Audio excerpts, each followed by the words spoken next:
Hi everyone, welcome back to another episode of Gaming Basics. In today's video, I'm going to show you how to change password of your Candy Crush Saga account. Watch the video till the end and don't forget to subscribe to our channel by hitting that subscribe button. Press the notification bell so that you'll never miss another upcoming upload from us. Open up your Candy Crush Saga app to get started. Make sure that you're logged into your account as well.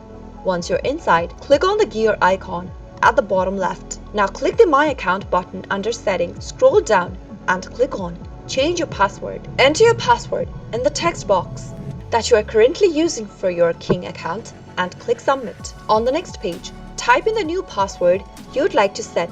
Retype the new password again. Finally, click on Change Password. Soon after you do that, you'll be able to change your password for Candy Crush Saga. I hope the tutorial was helpful to you. If it was, go ahead and give us a thumbs up. I'll be back soon with more videos like this.